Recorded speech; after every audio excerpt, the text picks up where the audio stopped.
जय हिंद मेरे प्यारे बच्चों। मैं अमित गोयल आपके अपने सीयूईटी एंड फन पर स्वागत करता हूं।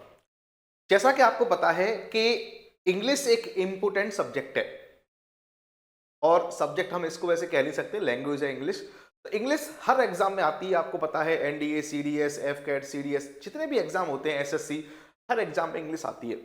और आपका एग्जाम है सीयूईटी का, तो सीयूईटी के पर्पस से हम इंग्लिश पढ़ेंगे। और जो मैं इंग्लिश आपको पढ़ाऊंगा साथियों, जो भी आपको मैं टॉपिक पढ़ाऊंगा, उससे सीयूईटी तो आपका होगा ही होगा, और भी जो छोटे मोटे एग्जाम होते हैं वो भी आपके कवर हो जाएंगे। क्योंकि देखो, इंग्लिश में ऐसा नहीं होता कि इंग्लिश में ऐसा नहीं है कि सब्जेक्ट वर्ब एग्रीमेंट एनडीए वाले को अलग पढ़ाया जाएगा और सीडीएस वाले को अलग पढ़ाया जाएगा, सीयूईटी वाले को अलग पढ़ाया जाएगा, ऐसा नहीं होता है। हाँ, थोड़ा लेवल का डिफरेंस होता है, तो हम सीयूईटी को लेकर के चलेंगे। तो सबसे पहला टॉपिक जो मैं आपको पढ़ाने जा रहा हूं, उसका नाम है सब्जेक्ट वर्ब एग्रीमेंट। अब ये क्या होता है, 2 मिनट के अंदर समझ लेंगे साथियों। सब्जेक्ट वर्ब एग्रीमेंट में क्या होता है कि हमें वर्ब को, बेटा किसको, वर्ब को, पेन चेंज कर लेते हैं, हमें बेटा वर्ब को सब्जेक्ट से एग्री करना होता है। किसको, वर्ब को, हमें वर्ब को सब्जेक्ट से एग्री करना होता है। अगर सब्जेक्ट सिंगुलर है, अगर सब्जेक्ट कैसा है, सिंगुलर, तो वर्ब भी सिंगुलर आएगी। और अगर सब्जेक्ट है प्लूरल, तो वर्ब भी प्लूरल आएगी। अब ये सिंगुलर क्या होता है, प्लूरल क्या होता है, मैं यहां पे आपको समझा देता हूं। बेटा इंग्लिश में नंबर 2 होते हैं, एक नंबर होता है सिंगुलर और एक होता है प्लूरल नंबर। ठीक है, सिंगुलर का मतलब होता है एक वचन। जैसे मैं राम की बात करूं तो सिंगुलर है, मैं राम एंड श्याम की बात करूं तो प्लूरल है ना, बात क्लियर है। राम की बात करूं तो सिंगुलर है, मैं ही की बात करूं, सी की बात करूं तो सिंगुलर है, मैं दे की बात करूं, मतलब एक से अधिक की बात करूंगा।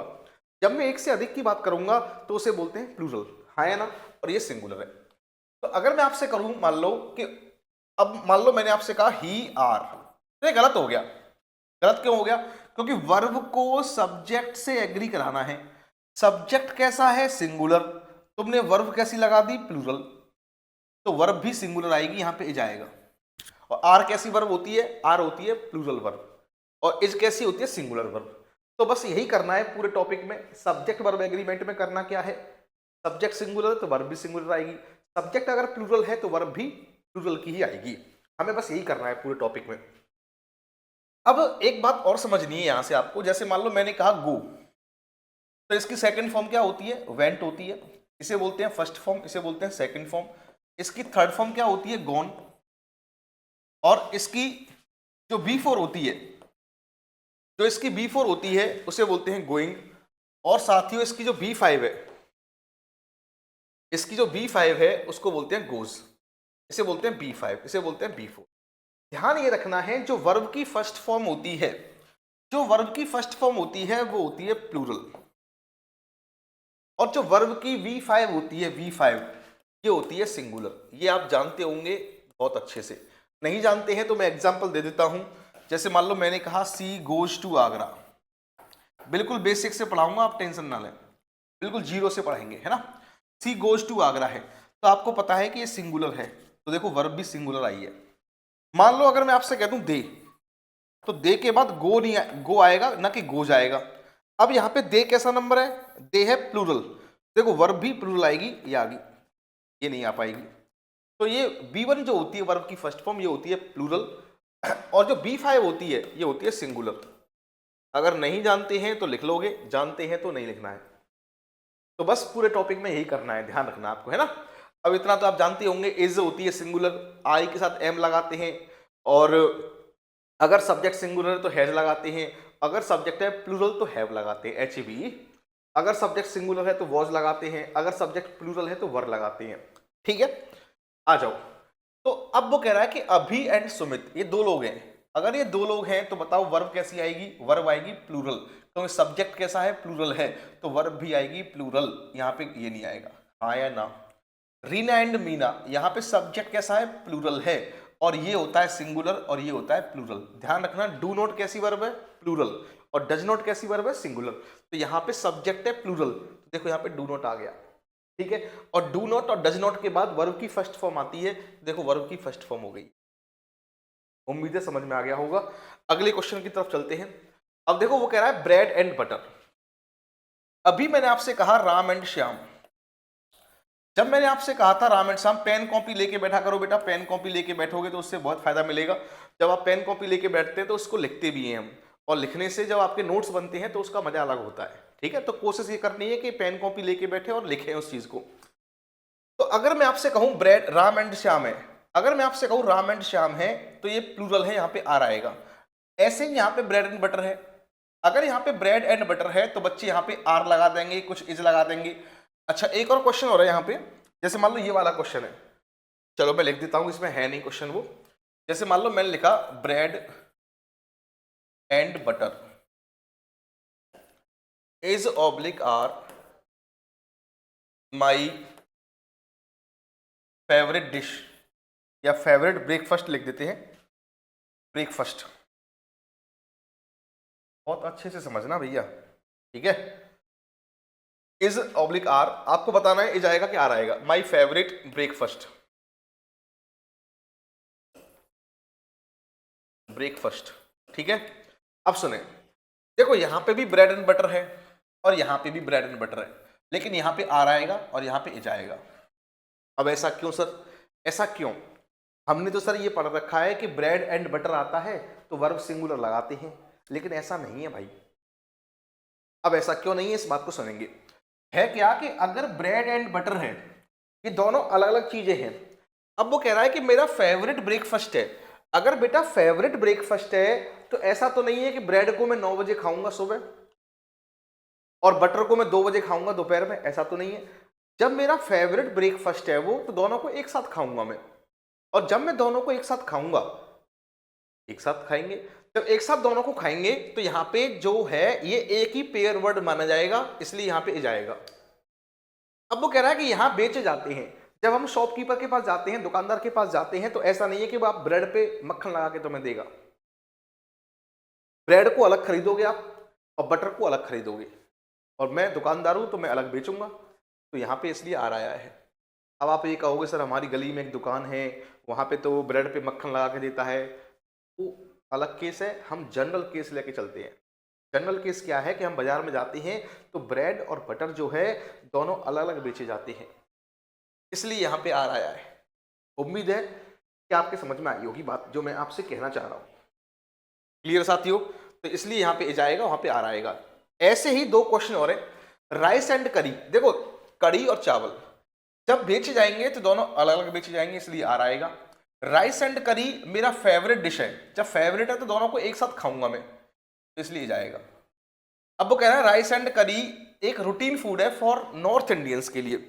जब नॉर्थ इंडियंस के लिए रूटीन फूड है तो बताओ दोनों एक साथ ही तो खाते होंगे वो, ऐसा तो नहीं है राइस पहले खा ली और कड़ी जो है आपकी 2 घंटे बाद चल रही है, ऐसा नहीं होगा, तो यहाँ पे जाएगा।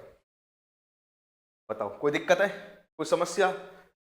ऊपर वाले का आंसर आर है, इसका एज है, इसका भी एज है।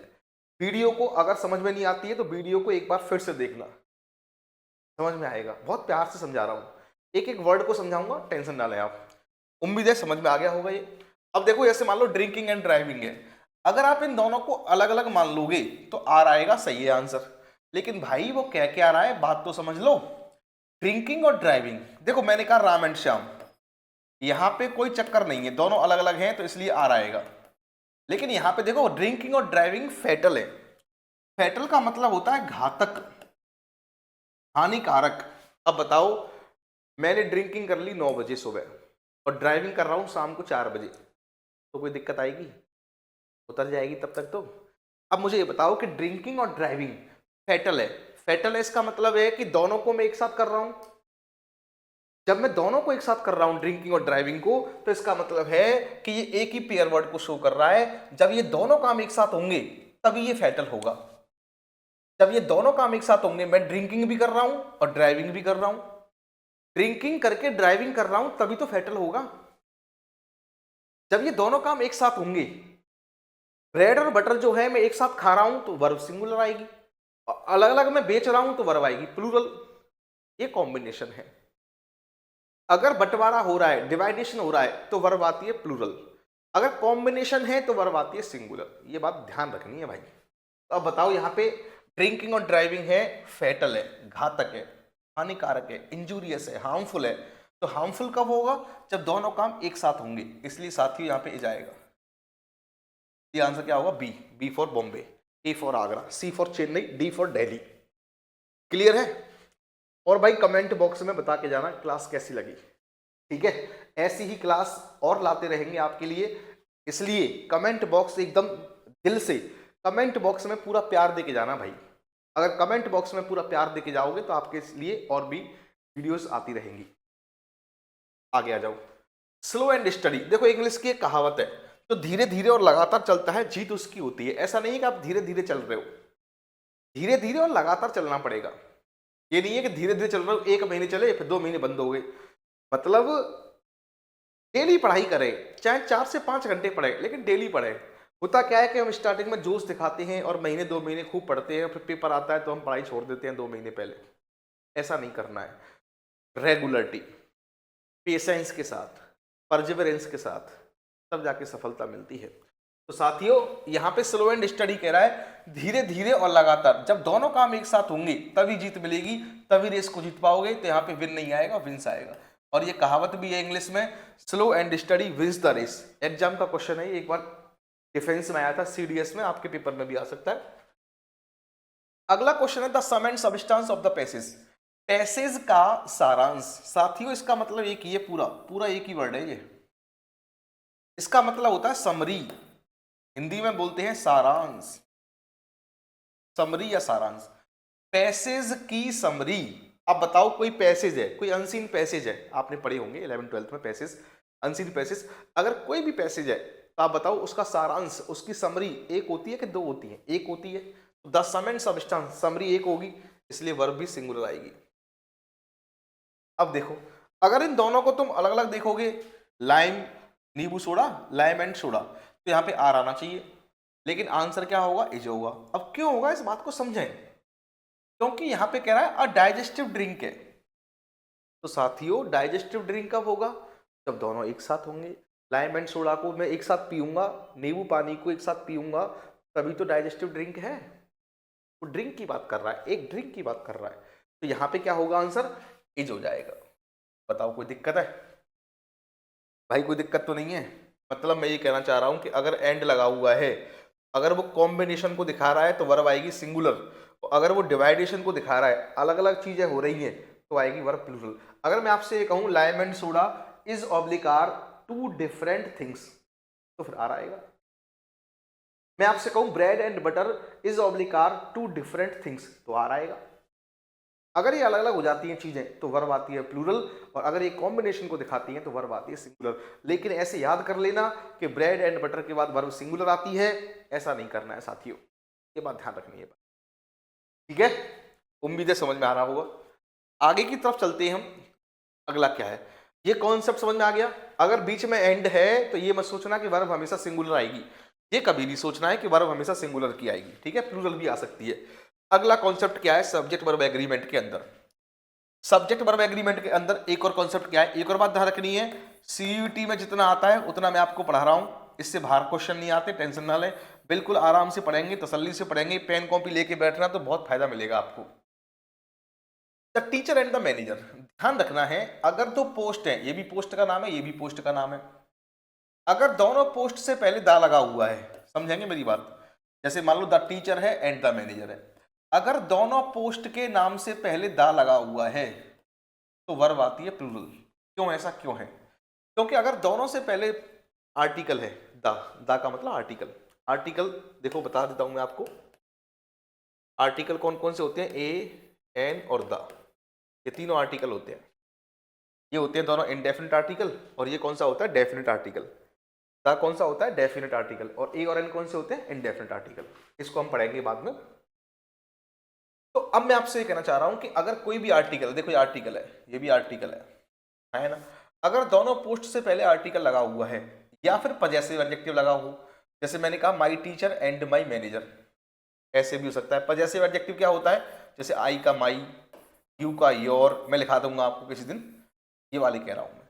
तो या तो दा लगा हो या पजेसिव एडजेक्टिव लगा हो, तो दोनों लोग अलग अलग हैं। ये अगर दोनों से पहले आर्टिकल है तो दोनों व्यक्ति अलग अलग हैं। मतलब टीचर तो कोई राम नाम का व्यक्ति है और मैनेजर कोई श्याम नाम का व्यक्ति है, दोनों अलग अलग होगी नहीं होगी, इसलिए आर आएगा।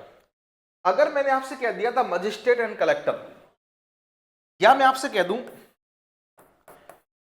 द टीचर एंड मैनेजर, मैं आपसे ये कह दूं द टीचर एंड मैनेजर, इसका मतलब है कि एक से पहले आर्टिकल है। देखो ओनली इससे पहले आर्टिकल आया है, इससे पहले आर्टिकल नहीं आया है।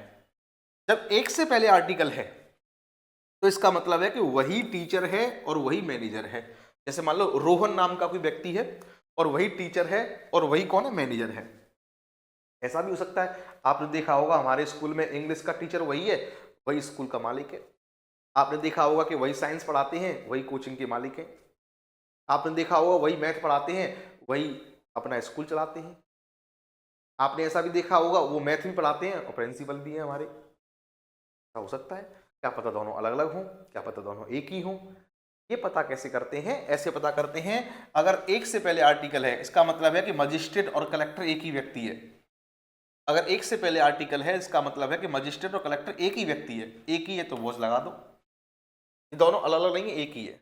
अगर मैं ऐसे कहता था मजिस्ट्रेट एंड द कलेक्टर, अगर मैं ऐसे कह दूं the magistrate and the collector, तब आएगी फिर वर्ब कैसी आएगी, पर आएगी।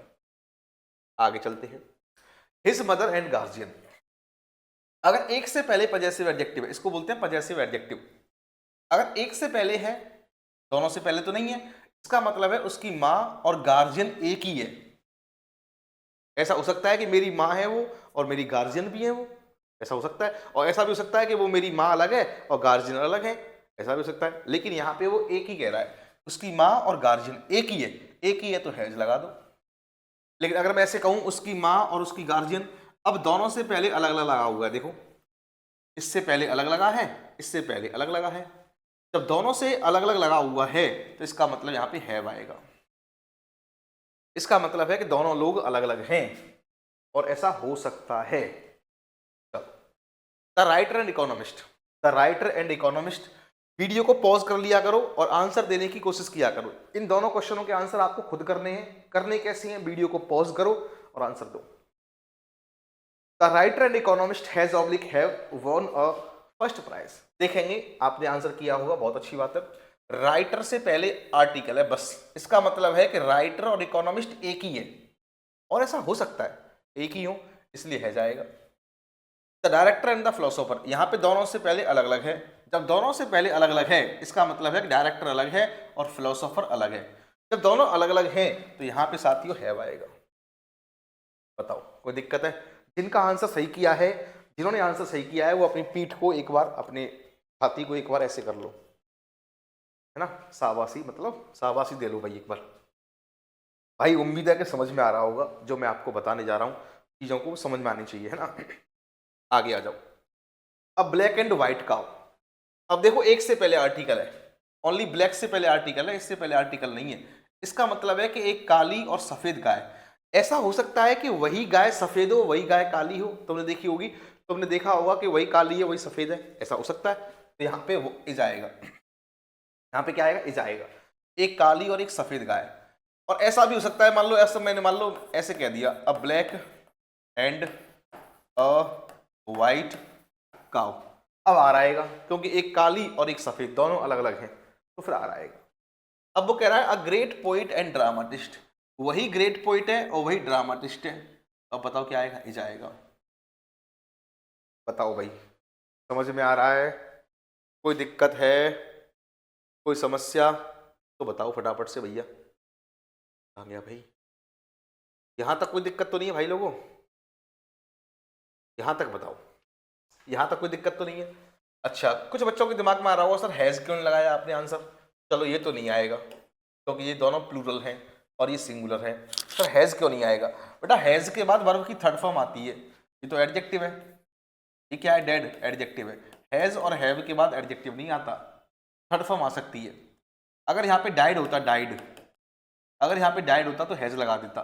डेड होता है एडजेक्टिव। एडजेक्टिव बी फॉर्म के बाद आ सकता है, इज आर एम के बाद आ सकता है एडजेक्टिव, इज आर एम के बाद एडजेक्टिव आ सकता है, लेकिन हैज और हैव के बाद एडजेक्टिव नहीं आएगा डायरेक्ट। डेड क्या होता है, एडजेक्टिव। एक वर्ब होती है डाई, डाई की सेकंड फॉर्म क्या होगी, डाइड, और थर्ड फॉर्म भी क्या होगी, डाइड। ये वर्ब है और ये क्या है, एडजेक्टिव।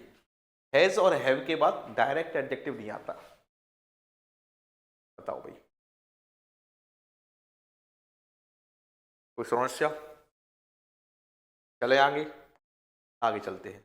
अब देखो अगला क्वेश्चन क्या कह रहा है, bread and butter has been oblique have been exempted from taxes.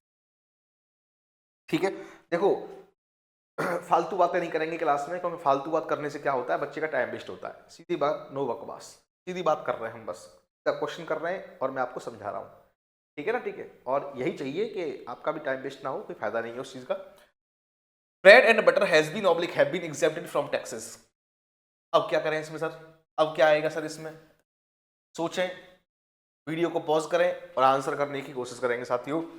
Bread and butter has been oblique have been exempted from taxes, क्या आ सकता है? अब देखो वो कह रहा है कि ब्रेड और बटर पर टैक्स से छूट मिली है, एग्जेम्प्टेड का मतलब टैक्स से छूट मिल जा।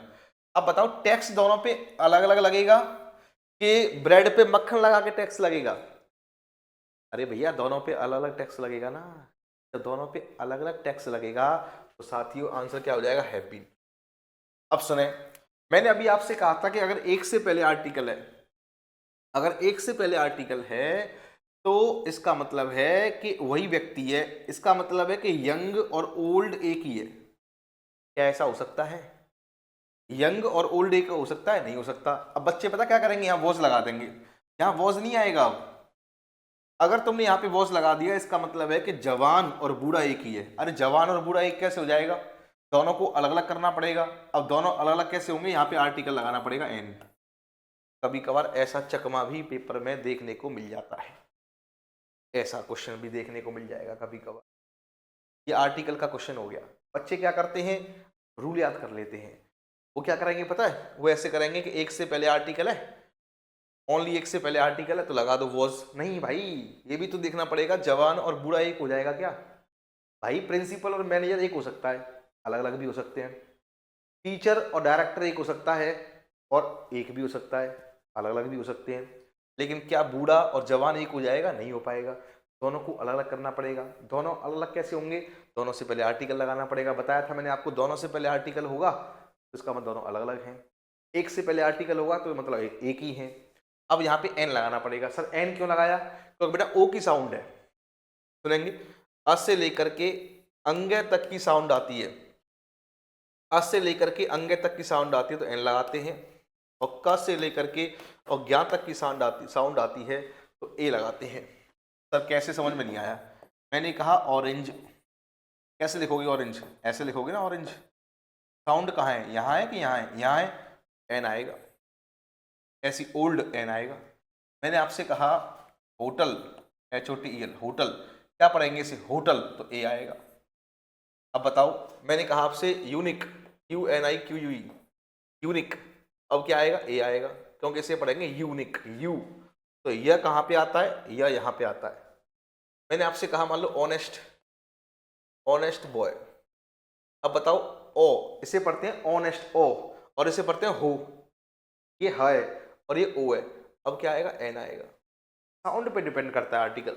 जैसे मान लो मैंने लिखा EWE, आपको बताना है कि यहाँ पे क्या आएगा कमेंट बॉक्स में।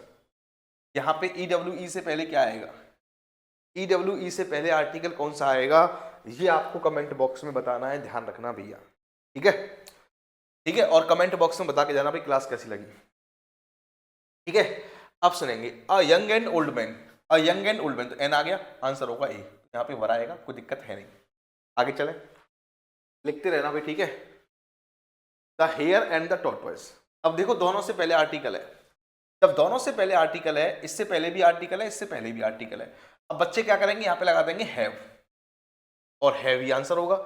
एक क्वेश्चन और है, इसको मैं आपको बाद में कराऊंगा, लेकिन इस बात को समझेंगे। ये क्वेश्चन जो है the hare and the tortoise, अब दोनों से पहले आर्टिकल है, इसका मतलब है कि दोनों अलग अलग हैं, और वो कह रहा है कि रेस करने की डिसाइड किया है। जब रेस करने की डिसाइड किया है तो दोनों ने अलग अलग किया होगा, इसलिए यहाँ पे हैव आएगा। कछुआ खरगोश ने दोनों ने डिसाइड किया है रेस करने का, दोनों अलग अलग हैं। अब देखो मैं ये समझाना चाह रहा हूँ आपको कि अगर यहाँ पे आर्टिकल है और यहाँ पे भी आर्टिकल है, दोनों से पहले आर्टिकल है, तो बच्चा यहाँ पे वर लगा देगा। लेकिन अब वो कह रहा है देखो ए कैपिटल है, यहाँ पे जी कैपिटल है, इसका मतलब है किसी ना किसी का नाम है। अगर बीच में कैपिटल आता है इंग्लिश में, देखो इंग्लिश में कभी कैपिटल नहीं आता, स्टार्टिंग में ही कैपिटल आता है। अगर बीच में कैपिटल आ रहा है तो इसका मतलब तुम्हारा, मेरा, कंपनी का, कोचिंग का, किसी इंस्टीट्यूट का नाम है, वो फैक्ट्री का नाम हो सकता है। अगर किसी का नाम है तो उसे लिखते हैं हम कैपिटल लेटर में। तो देखो कैपिटल लेटर है, ये भी कैपिटल लेटर है, इसका मतलब किसी ना किसी का नाम है। अब वो कह रहा है कि लिखी गई है WS के द्वारा। अब बताओ चींटी और टिड्डा, ग्रास ऑपर का मतलब टिड्डा, चींटी और टिड्डा लिखे गए हैं कि ये कहानी है कोई? ये कहानी का नाम है, कोई पोएम का नाम है, कोई स्टोरी का नाम है, और नाम एक होता है। ऐसे मत सोचना कि दोनों से पहले आर्टिकल है तो लगा दो यहाँ पे वर, दोनों अलग अलग हैं लगा दो वर। भाई सेंस भी तो देखना पड़ेगा। सेंस क्या कह रहा है? वो सेंस कह रहा है कि लिखे गए हैं, जब लिखे गए हैं तो ये किसी ना किसी का नाम है, और नाम एक होता है, ये किसी ना किसी का नाम है, इसलिए यहाँ पे वो जाएगा। इन बातों का भी ध्यान रखना है। बताओ कैसा लगा? बच्चे याद कर लेते हैं। याद कैसे कर लेते हैं? दोनों से पहले आर्टिकल, दोनों से पहले आर्टिकल है तो यहाँ पे वर आएगा। नहीं भाई, देखना पड़ेगा आपको। सर अभी तो आप कह रहे थे कि दोनों से पहले आर्टिकल होगा तो वर्ब आएगी, प्लूरल दोनों अलग अलग होंगे। भाई दोनों अलग अलग तो होंगे, लेकिन सेंटेंस तो पढ़ ले। चींटी और खरगोश, चींटी और ग्रास हॉपर लिखा गया है कि ये कहानी का नाम है, ये नाम है, नाम है पूरा एक, और नाम हमेशा सिंगुलर होते हैं। नाम चाहे कितना ही बड़ा हो किसी का भी, वो सिंगुलर वर्ब लेगा, इसलिए वो जाएगा।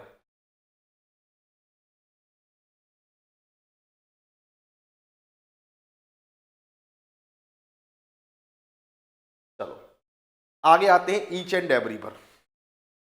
आगे क्या साथियों? आगे है each and every. Each and every में क्या होता है? इसमें होता है ईच एंड एवरी के साथ जो भी नाउन होगा, कोई भी नाउन लगा दो। मैंने कहा ईच बॉय,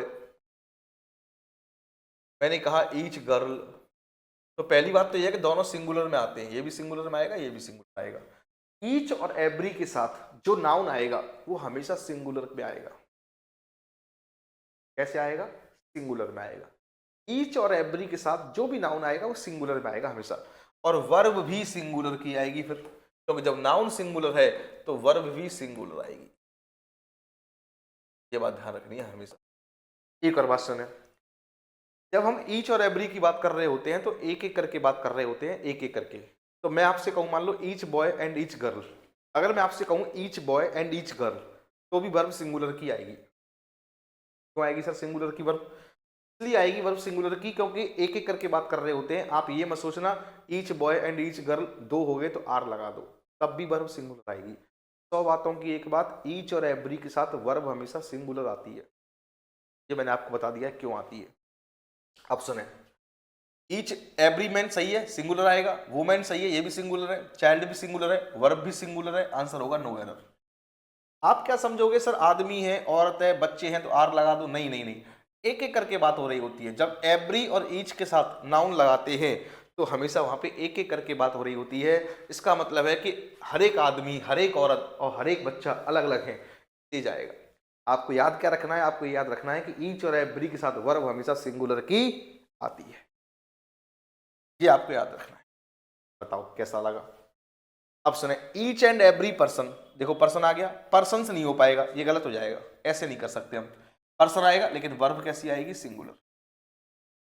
आंसर हो गया बी, बी फॉर बॉम्बे। बताओ भाई, मजा आ रहा है एकदम? रापची का मामला।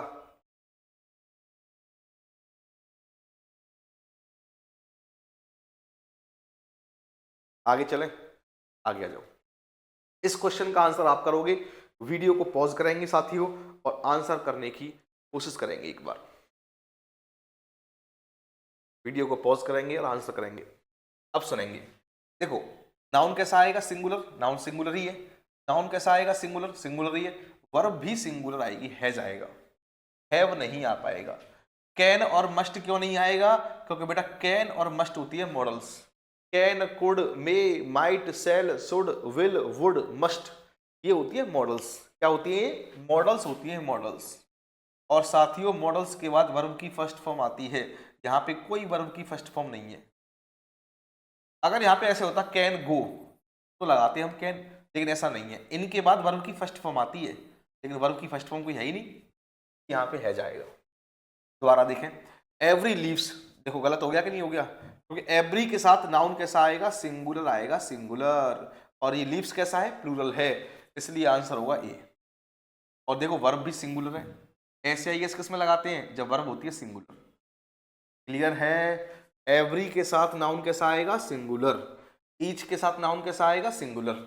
ईच और एवरी के साथ नाउन आता है सिंगुलर। एक एक बात को चार चार बार बोल रहा हूं जिससे आपको दिक्कत ना आए कोई भाई। फिर भी दिक्कत है तो रिकॉर्डिंग को बार बार देखना, तो एकदम मजा आ जाएगा। ठीक है, इससे बाहर क्वेश्चन नहीं आएगा, मैं आपको बहुत आराम से पढ़ाऊंगा और एक एक चीज पढ़ा रहा हूं मैं आपको, है ना। आपको टेंशन नहीं लेनी भाई बिल्कुल भी, और नोट कर लिया करो जो भी है। वीडियो को पॉज करो, नोट कर लो, खत्म कहानी, कुछ करना ही नहीं है। ठीक है, अब सुने इसमें क्या दिक्कत है सर। अब सुनना मेरी बात, मैं क्या कह रहा हूं। वी ईच, यू ईच और दे ईच।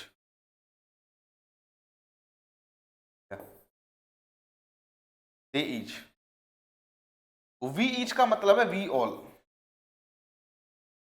यू ईच का मतलब है यू ऑल, दे ईच का मतलब है दे ऑल, दे ऑल। अब आप बताओ मुझे, जब वी ईच का मतलब है वी ऑल तो इसका मतलब क्या है, हम सभी। यू ईच का मतलब है यू ऑल तो इसका मतलब क्या है, तुम सभी। दे ईच का मतलब है दे ऑल तो इसका मतलब क्या है, वे सभी।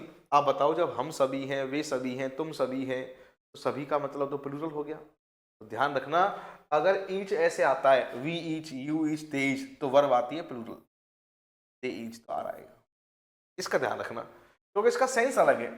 यहाँ पे सेंस अलग था, यहाँ पे मामला अलग है, तो यहाँ पे मामला अलग है, क्योंकि यहाँ पे सेंस अलग है भाई। ठीक है, तो इस बात का भी आपको ध्यान रखना। आगे आते हैं, आइदर ही और आई, आइदर ही और आई।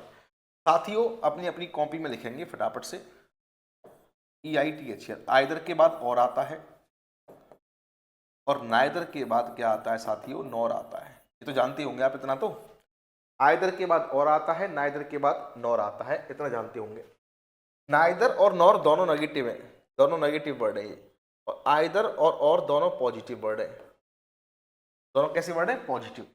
आइदर और दोनों ही पॉजिटिव वर्ड है, और नाइदर और नॉर दोनों ही नेगेटिव वर्ड है, तो जानते होंगे।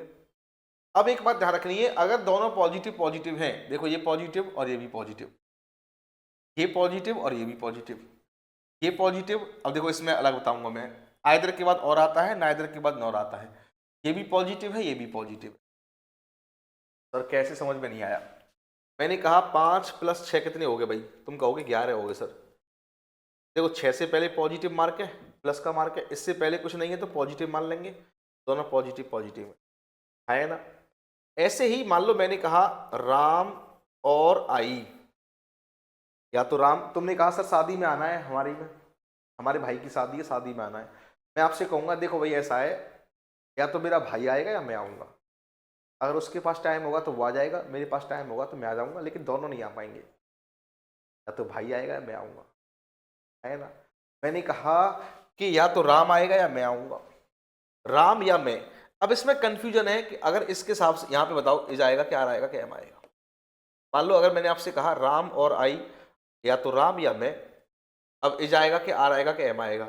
अगर राम के हिसाब से लगा दोगे तो आई बुरा मान जाएगा, आई के हिसाब से लगा दोगे तो राम बुरा मान जाएगा, दोनों के हिसाब से नहीं आएगा। अगर मैं आपसे ये कह दूं राम एंड आई, तो फिर आर आएगा। क्यों? क्योंकि यहाँ तो दो लोग हैं, तुमने कहा शादी में आना है दोनों को, मैं ठीक है भैया, मेरा भाई भी आएगा मैं भी आऊंगा, दोनों आएंगे। तो अगर दो हैं तो वर्ब प्लूरल आएगी।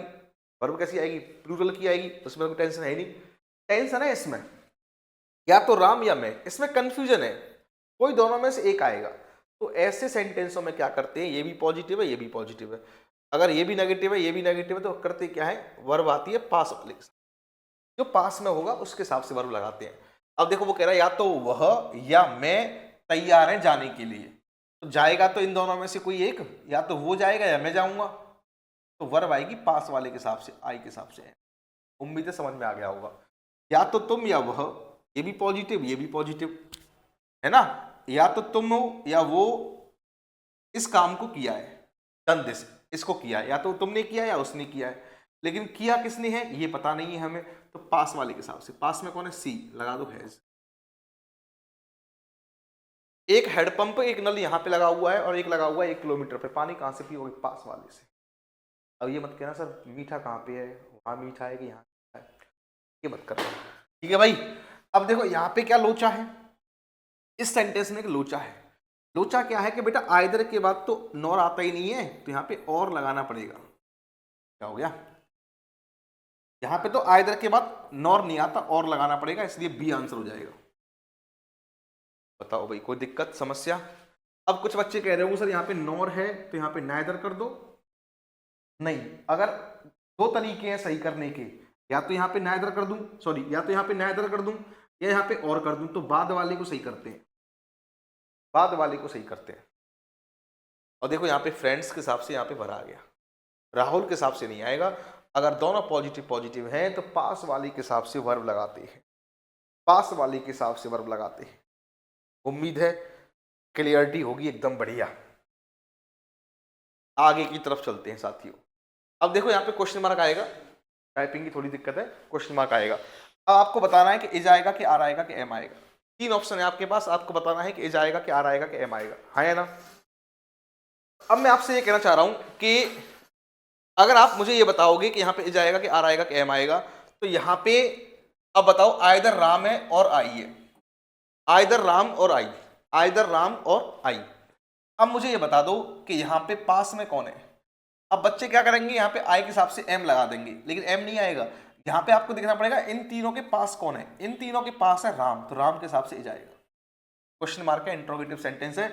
सब्जेक्ट ये देखना पड़ेगा आपको कि वर्ब के पास कौन सा सब्जेक्ट है, इस वर्ब के पास सब्जेक्ट कौन सा है, राम है तो इज आएगा। अब देखो वो कह रहा है नाइदर के साथ नॉर आ गया, ये भी नेगेटिव, ये भी नेगेटिव, पास वाले के हिसाब से। पास में कौन है, सिस्टर्स, इसलिए आर आएगा। सर हैव क्यों नहीं आया, हैव क्यों नहीं आया, क्योंकि बेटा हैव के बाद एडजेक्टिव नहीं आ पाएगा। अभी मैंने आपको बताया था हैज और हैव के बाद एडजेक्टिव नहीं आता, डायरेक्ट एडजेक्टिव नहीं आता, इसलिए आंसर आर आएगा। आर बी फॉर्म होती है, इज आर एम, इनके बाद एडजेक्टिव आ सकता है।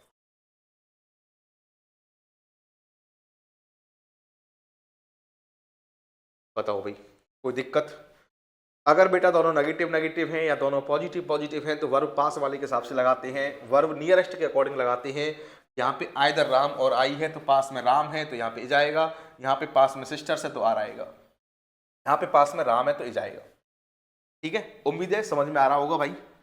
अगले क्वेश्चन पे आते हैं। Any of the 2 boys. अच्छा एक और बात सुन लें, यहीं पे बता देता हूँ मैं आपको कि नाइदर लिख लेंगे अपनी अपनी कॉपी में, नाइदर और आइदर ये आते हैं फॉर 2, 2 के लिए। जब 2 की बात चलती है तो ये आते हैं, 2 लड़की 2 लड़के की बात चलेगी तो ये आएंगे नाइदर आइदर। ठीक है, एनी, एनीवन और नन, एनी, एनीवन और नन ये आते हैं फॉर 3 और मोर देन 3 के लिए, फॉर 3 और मोर देन 3। 3 या 3 से अधिक की बात होती है, जब 3 या 3 से अधिक की बात होती है तो नाइदर नहीं लगाते हैं, आइदर नहीं लगाते हैं, या तो एनी या एनीवन या नन। एक और बात ध्यान रखनी साथियों, नन होता है नेगेटिव वर्ड और ये भी नेगेटिव होता है नाइदर, और आइदर होता है पॉजिटिव, और ये दोनों भी कैसे हैं, पॉजिटिव है। आ जाओ लिख लेंगे इस बात को। नाइदर आइदर आता है 2 के लिए, सर लिखेंगे कैसे, वीडियो को पॉज करना है और लिखना है। एनी, एनीवन और नन आता है 3 या 3 से अधिक के लिए, नन होता है नेगेटिव, ये दोनों पॉजिटिव है। एग्जाम्पल सर, एग्जाम्पल देखो, यहाँ पे देखो एनीवन है, एनीवन आता है 3 या 3 से अधिक के लिए, 3 और मोर देन 3 के लिए आता है एनीवन। तो ऐसा नहीं कर सकते हम यहाँ पे 2 को 3 कर दो, सर यहाँ पे 2 को 3 कर दो, ऐसा कर सकते हैं क्या, ऐसा नहीं कर सकते। क्यों सर, क्योंकि सेंस चेंज हो जाएगा। जब हम किसी सेंटेंस को गलत को सही करते हैं, सुनना मैं क्या कह रहा हूं, जब कोई सेंटेंस गलत होता है और उसको सही करना हो तो उसका मीनिंग चेंज नहीं करते, उसका सेंस चेंज नहीं करते। अगर आप 2 की जगह पे 3 कर दोगे तो सेंस चेंज हो जाएगा, इसलिए 2 को 3 नहीं करेंगे, 7 को 8 नहीं करेंगे, 4 को 2 नहीं करेंगे, यहाँ पे 7 ही करना पड़ेगा। अब देखो एनीवन है तो यहाँ पे 2 की बात चल रही है, तो या तो यहाँ पे आइदर लगा दो या यहाँ पे नाइदर लगा दो। अब मुझे ये बताओ क्या लगाओगे, नाइदर लगाओगे आइदर लगाओगे, सर हम कैसे बताएं, आप नहीं बता पाओगे। ये बेटा पॉजिटिव है तो पॉजिटिव रखेंगे, नेगेटिव रखेंगे। अगर आपने नेगेटिव लगा दिया तो आपने पॉजिटिव सेंटेंस को नेगेटिव बना दिया। नेगेटिव सेंटेंस को पॉजिटिव नहीं कर सकते हम अपनी तरफ से, पॉजिटिव को नेगेटिव नहीं कर सकते अपनी तरफ से, हम किसी सेंटेंस का मीनिंग चेंज नहीं कर सकते हैं। ठीक है भाई, समझ में आ रहा होगा, एक एक वर्ड में आपको ढंग से समझा रहा हूं, बिल्कुल ये मान लो बहुत अच्छे से। देखो यहाँ पे 2 की बात चल रही है, तो यहाँ पे क्या आएगा, आयतर आएगा, और ये आते हैं 3 या 3 से अधिक के लिए, ये नहीं आ पाएगा। हाँ या ना, क्लियर है? ठीक है भाई, चलो आगे चलते हैं। अब सुनेंगे एक और बात, अगर एक पॉजिटिव है, देखो अब सुनना मेरी बात, मैंने कहा -5 + 6, ये कैसा वर्ड है, ये नेगेटिव हो गया, और ये कैसा है, पॉजिटिव है, तो प्लस लगा हुआ है। अगर मैं आपसे कहूं 5 + 6 कितने हो गए, तो 11 हो गए, और यहाँ पे ये भी पॉजिटिव है, ये भी पॉजिटिव है, लेकिन यहाँ पे मैंने माइनस का मार्क लगा दिया, इसका मतलब है कि माइनस है, नेगेटिव है। ध्यान रखना, इंग्लिश में ये पॉजिटिव हो गया, और देखो नॉट लगा हुआ है, नॉट से इस नॉट ने इस आई को कर दिया नेगेटिव, इस माइनस ने इस 5 को कर दिया नेगेटिव, इस नॉट ने इस आई को कर दिया नेगेटिव। इसका मतलब है मयंक और मैं नहीं हूं, नॉट आई का मतलब मैं नहीं हूं। कुकिंग फूड, तो कुकिंग फूड कौन कर रहा है बताओ, मैं तो हूं ही नहीं, कुकिंग फूड कर रहा है मयंक। तो ध्यान रखना, अगर एक पॉजिटिव है, अगर एक पॉजिटिव लिखो अपनी अपनी कॉपी में, अगर एक पॉजिटिव है और एक नेगेटिव है, तो नेगेटिव हो ही गया, वर्ब आएगी पॉजिटिव के अकॉर्डिंग। और अगर दोनों पॉजिटिव पॉजिटिव हैं, दोनों नेगेटिव नेगेटिव हैं, तो वर्ब आएगी पास वाले के हिसाब से। तो यहाँ पे देखो नॉट आई, ये तो नेगेटिव हो गया, मयंक के हिसाब से आएगी इज। आई के हिसाब से एम मत लगा देना, यहाँ पे एम लगा दो कहीं, यही तो सब्जेक्ट वर्ब एग्रीमेंट है। मजा आ रहा है भैया, कोई समस्या?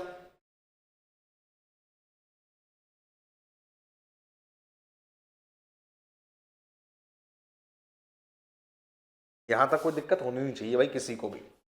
आगे आते हैं, Mayank and not is friends. देखो मयंक कैसा है, पॉजिटिव है, ये कैसा है, नेगेटिव हो गया। सर नेगेटिव कैसे हो गया, हमारी समझ में नहीं आ रही। अरे भैया नॉट लगा हुआ है, नॉट का मतलब नेगेटिव होता है इंग्लिश में, और मैथ में क्या होता है, माइनस होता है नेगेटिव। तो ये मयंक के हिसाब से वर्ब आएगी, तो यहाँ वर्ब नहीं आएगा, वो आएगा। बात नो बकवास। ठीक है भैया, लिख लेना अपनी अपनी कॉपी में, अगर दोनों पॉजिटिव पॉजिटिव है या दोनों नेगेटिव नेगेटिव है, तो वर्ब आती है पास वाले के हिसाब से। एक पॉजिटिव एक नेगेटिव है, तो नेगेटिव गया, वर्ब आएगी पॉजिटिव के हिसाब से आंदे, पॉजिटिव के हिसाब से आंदे भैया। अब देखो नॉट मयंक बटाई, वीडियो को पॉज करेंगे और आंसर करेंगे फटाफट से। नॉट मयंक बटाई कर लिया होगा आंसर आपने, मुझे उम्मीद है।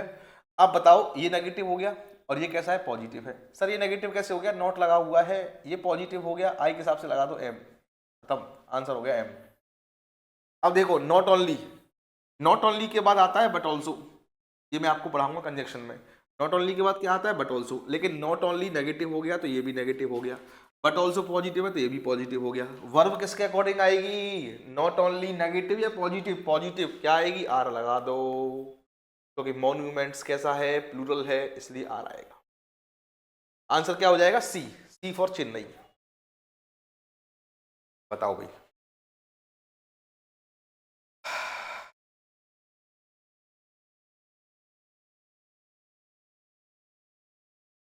क्लियर है एकदम, कोई समस्या? लिखते रहा करो, ठीक है। अच्छा, ये वर्ड बहुत ही इंपॉर्टेंट है, इनको अपनी अपनी कॉपी में लिखेंगे फटाफट से, वीडियो को पॉज करके लिखेंगे। विद है, टुगेदर विद है, इन एडिशन टू है, नो लेस देन है, एज वेल एज है, बिसाइड्स है, एक्सेप्ट है, इंक्लूडिंग है, एक्सक्लूडिंग है, लाइक है, बट है, अलॉन्ग विद है, और अकम्पनीड बाई है। ये बेटा सब के सब प्रीपोजिशन होते हैं। हालांकि ये वर्ड जो है ना, ये वाला, ये वर्ब भी होता है, आई लाइक यू तो वर्ब भी है और प्रीपोजिशन भी होता है, बट कंजक्शन भी होता है, प्रीपोजिशन भी होता है, लेकिन हमें इतना चक्कर में नहीं पड़ना। ये प्रीपोजिशन होते हैं, ध्यान रखना है आपको, ये क्या होते हैं, प्रीपोजिशन होते हैं। अब मैं एक कॉन्सेप्ट बताने जा रहा हूं आपको, उस कॉन्सेप्ट को समझेंगे ढंग से जो मैं आपको बताने जा रहा हूं। देखो जैसे मान लो मैंने कहा आई, तो ये है सब्जेक्टिव केस, सब्जेक्टिव केस, और एक होता है ऑब्जेक्टिव केस, ऑब्जेक्टिव केस। आई सब्जेक्टिव केस है, इसका ऑब्जेक्टिव केस क्या होगा, मी। लिख लेना अपनी अपनी कॉपी में। वी का क्या होगा, ऑब्जेक्टिव केस अस होगा, ठीक है भैया। यू का क्या होगा, मच्छर आ गया भैया यहाँ पे, तो यू का यू होगा, और ही का क्या होगा, ही का होगा हिम। सी का क्या होगा साथियों, सी का होगा हर। दे का क्या होगा, दे का ऑब्जेक्टिव केस होता है देम। ये आपको इंपोर्टेंट वाले याद रखने हैं, ठीक है। ये सब्जेक्टिव केस है, ये ऑब्जेक्टिव केस है। अब मैं ये कह रहा हूं कि object can not be subject, objective case can not be subject. Object कभी सब्जेक्ट नहीं हो सकते, सब्जेक्ट ये हो सकते हैं, ये नहीं हो सकते। सर कैसे, समझ में नहीं आई बात। जैसे मान लो मैंने कहा ही इज, सही है, कोई दिक्कत नहीं है, सब्जेक्टिव केस है, ये वर्ब ले ली। लेकिन अगर मैं आपसे कहूं हिम इज, तो ये गलत है। क्यों गलत है? क्योंकि इस वर्ब का ये कौन है? सब्जेक्ट है, लेकिन ये सब्जेक्ट तो है ही नहीं, तो ऑब्जेक्ट है। ऑब्जेक्ट, सुनेंगे मैं क्या कह रहा हूं, ऑब्जेक्ट कभी वर्ब नहीं ले सकते, ऑब्जेक्ट कभी वर्ब नहीं ले सकते, सब्जेक्ट लेते हैं वर्ब। वर्ब कौन लेते हैं? सॉरी, वर्ब, वर्ब किसके बाद आएगी? सब्जेक्ट के बाद। सब्जेक्ट लेते हैं वर्ब, ऑब्जेक्ट वर्ब नहीं लेता, ऑब्जेक्टिव केस वर्ब नहीं लेगा। इस बात को नोट कर लेंगे। पहली बात तो ये हो गई। सर दूसरी बात क्या है? एक होता है प्रीपोजिशन, प्रेपोजिशन बोलते हैं इसको, प्रेपोजिशन, PREPOSITION। जैसे आपने सुना होगा, मैं लिख देता हूं, इन है, एट है, ऑन है, बाई है, ऑफ है, अंडर है ना। कुछ प्रीपोजिशन होती हैं, विद है, इन एडिशन टू है, ऐसे बहुत सारी प्रीपोजिशन होती हैं, आप जानते होंगे। तो प्रीपोजिशन होती हैं, तो प्रीपोजिशन के बाद भी एक ऑब्जेक्ट आता है, और ऑब्जेक्ट सब्जेक्ट नहीं होता। जैसे ये प्रीपोजिशन है, इन है, ऑन है, एट है, बाई है, बिलो है, अंडर है, अक्रॉस है, बहुत सारी प्रीपोजिशन होती है, मैं लिखा दूंगा आपको किसी दिन, लेकिन आपको पता होगा प्रीपोजिशन कौन कौन सी होती है। जैसे मान लो अभी मैंने आपको लिखाई है, ये प्रीपोजिशन है, विद है, टुगेदर विद है, इन एडिशन टू है, नो लेस देन है, एज वेल एज है, बिसाइड्स है, एक्सेप्ट है, इंक्लूडिंग है, एक्सक्लूडिंग है, ये सब प्रीपोजिशन है। और मैंने अभी आपको बताया कि प्रीपोजिशन के बाद क्या आता है? ऑब्जेक्ट आता है, और ऑब्जेक्ट कभी सब्जेक्ट नहीं हो सकता, ऑब्जेक्ट कभी सब्जेक्ट नहीं होता। इस बात को नोट कर लेंगे। अब देखो एग्जांपल में क्या आएगा, ये आपने लिख लिया होगा, सब सब प्रीपोजिशन है, ये सब सब क्या है? प्रीपोजिशन है। अब पेपर में क्वेश्चन कैसे आएगा, देखो सुनेंगे। आप बताओ एज वेल एज क्या है? प्रीपोजिशन। अभी मैंने आपको लिखा दिया है, अपनी अपनी कॉपी में देख लेना, प्रीपोजिशन है। प्रीपोजिशन के बाद क्या आता है? ऑब्जेक्ट। तो ये ऑब्जेक्ट है। बच्चे क्या करेंगे? डांसर्स के हिसाब से वर लगा देंगे, नहीं ये तो ऑब्जेक्ट है, ये सब्जेक्ट नहीं है, सब्जेक्ट है डायरेक्टर, इसलिए यहां पे हो जाएगा। मैं ये समझाना चाह रहा हूं भैया कॉन्सेप्ट। दोबारा सुने, मैंने कहा आई विद कमल, बताओ इज आएगा, आर आएगा कि एम आएगा? बताओ, आई विद कमल, इज के आर के एम? पता तुम क्या लगाओगे? इज लगाओगे, मुझे पता है, या फिर आर लगाओगे। क्यों लगाओगे? क्योंकि कॉन्सेप्ट क्लियर नहीं है आपका। आप बताओ विद क्या है? प्रीपोजिशन, प्रेप बोलते हैं शॉर्टकट में, प्रेप। और प्रीपोजिशन के बाद क्या आता है? ऑब्जेक्ट। तो ये हो गया ऑब्जेक्ट। तो ये सब्जेक्ट नहीं है, ये ऑब्जेक्ट है। चलिए आपको कैसे पता कि ऑब्जेक्ट है? तो प्रीपोजिशन के बाद आता है ना भाई ऑब्जेक्ट।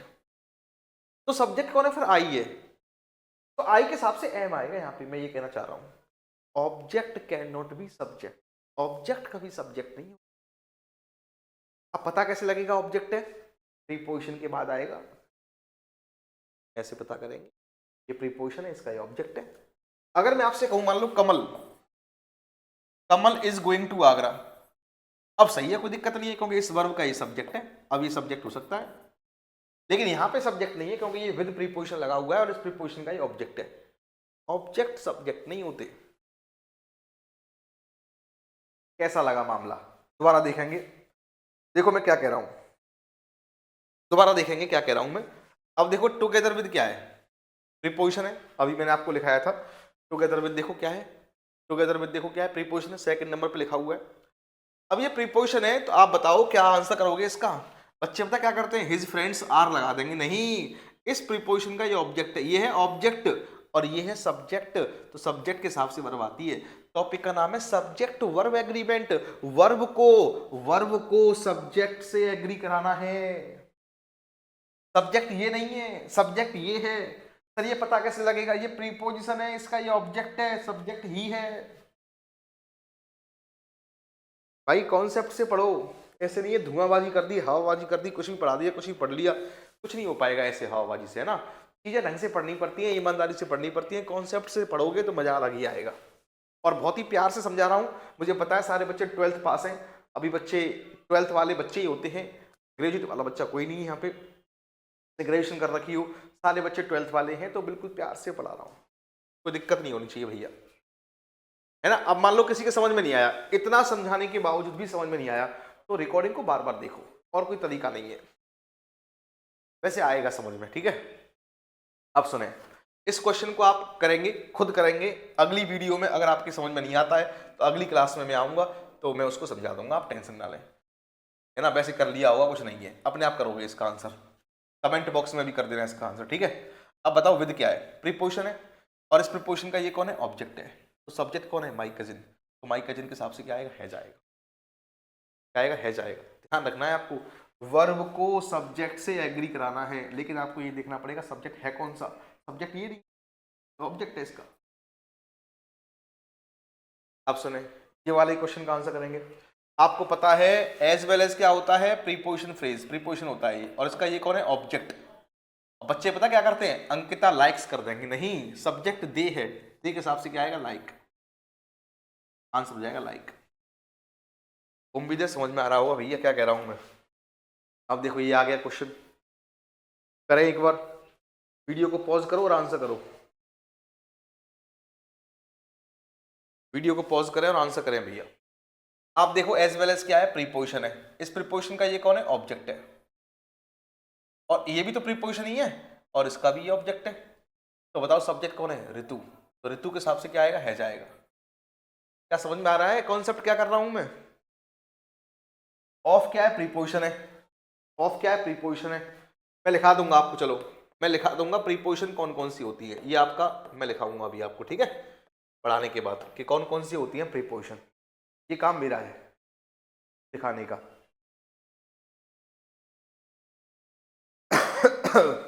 बताओ भाई,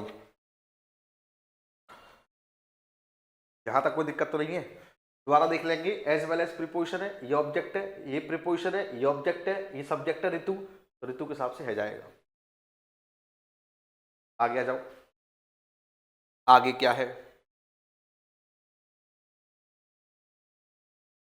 40 पेज है भैया मात्र, टेंशन ना लें, यहाँ पे आ जाओ, बहुत ही प्यारा कॉन्सेप्ट है आपके पास, अगला कॉन्सेप्ट बहुत ही प्यारा है, अगला सुनेंगे। अगला कॉन्सेप्ट क्या है, ध्यान रखना, मैनी अ, मैनी की बात नहीं कर रहा मैं, मैनी अ, मैनी अ के बाद नाउन हमेशा सिंगुलर आएगा,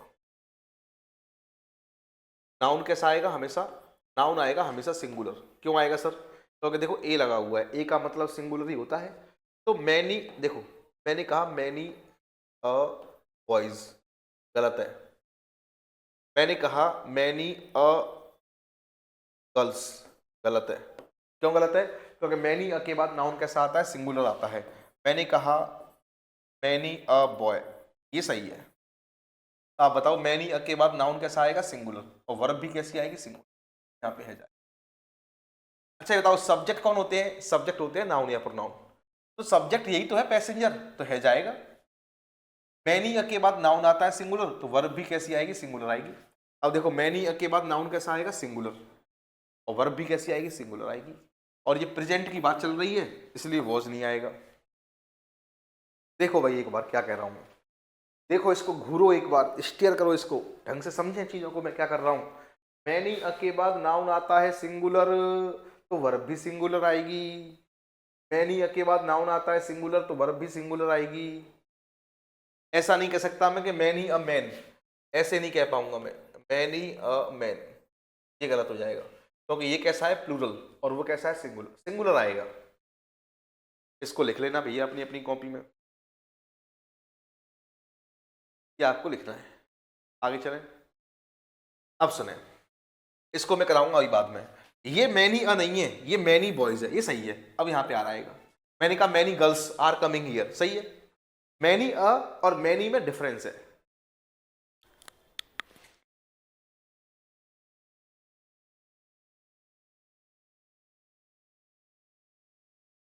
बताओ भाई, कोई समस्या,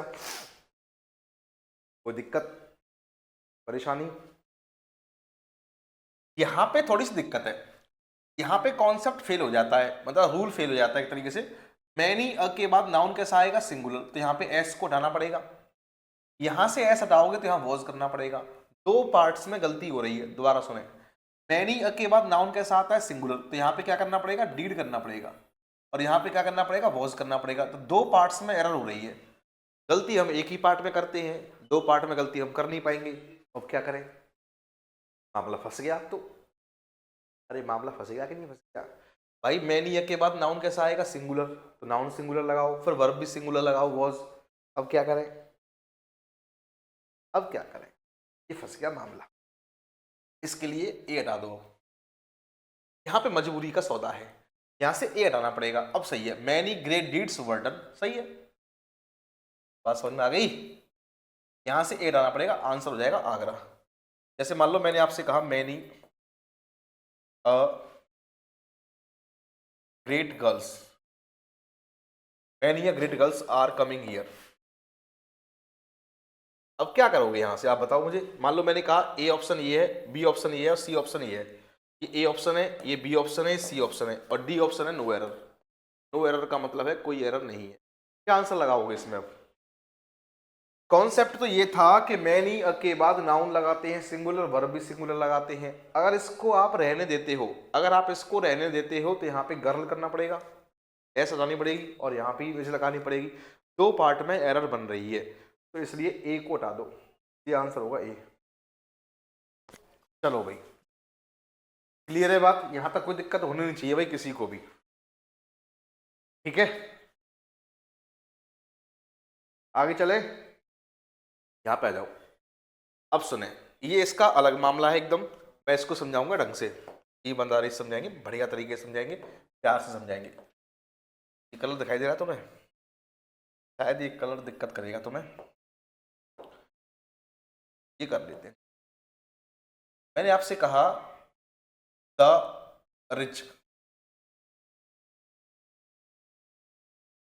मैंने आपसे कहा द रिच, मैंने आपसे कहा द पुअर, मैंने आपसे कहा द ऑनेस्ट, मैंने आपसे कहा द ओल्ड, द यंग। तो रिच है, पुअर है, ऑनेस्ट है, ओल्ड है, ये होते हैं बेटा एडजेक्टिव। क्या होते हैं, एडजेक्टिव होते हैं। तो अगर ऐसा है, इनसे पहले द लगा हुआ है, the rich, the poor, the honest, the old, इसका मतलब होता है उसी प्रकार के लोग, उसी कैटेगरी के लोग, उसी के लोग, मतलब उसी से संबंधित लोग। द रिच का मतलब अमीर लोग, द पुअर का मतलब गरीब लोग, द ऑनेस्ट का मतलब ईमानदार लोग, और द ओल्ड का मतलब जवान लोग, सॉरी बूढ़े लोग, और द यंग का मतलब है जवान लोग। तो मैं आपसे कहना चाह रहा हूं कि आप बताओ, द रिच का मतलब है अमीर लोग, तो अमीर लोग है, तो आप बताओ ए जाएगा कि आर आएगा, आर आएगा। इन सब के बाद वर्ब जो आती है, इन सब के बाद जो वर्ब आती है वो कैसी आती है, प्लूरल की ही आती है। द रिच है, द ऑनेस्ट है, द ओल्ड है, द यंग है, जब द यंग है, द पुअर है, द ऑनेस्ट है, द ब्रेव है ना। इनके बाद वर्ब कैसी आएगी, हमेशा प्लूरल की आएगी। वर्ब हमेशा कैसी आएगी, प्लूरल की आएगी, ये बात ध्यान रखनी है। लेकिन लेकिन लेकिन अगर मैं बात करूं, जैसे मान लो मैंने कह दिया द रिच बॉय, अब तो मैं एक लड़के की बात कर रहा हूं ना, अमीर लड़का, अब वर्ब सिंगुलर आएगी भाई। अब तो मैं एक की बात कर रहा हूं ना, अब मैं लोग की बात नहीं कर रहा। अब इसका मतलब ये नहीं है अमीर लोग लड़का, ये क्या मतलब है, द रिच बॉय का मतलब है एक अमीर लड़का। अब तो एक लड़के की बात कर रहा हूं इसलिए जाएगा। मान लो मैंने कहा द पुअर, तो आर आएगा, और मैंने कहा द पुअर बॉय, अब तो ये जाएगा ना, क्योंकि मैं एक लड़के की बात कर रहा हूं, गरीब लड़के की। ये भी आपको ध्यान रखना है, ठीक है भैया, तो लिख लें अपनी अपनी कॉपी में। चलो क्वेश्चन पे आते हैं। अब वो कह रहा था ब्रेव, द ब्रेव का मतलब क्या है बताओ, बहादुर लोग। द ब्रेव का मतलब क्या है, बहादुर लोग। अब बताओ ये वर्ब कैसी है, सिंगुलर, और ये वर्ब कैसी है, प्लूरल।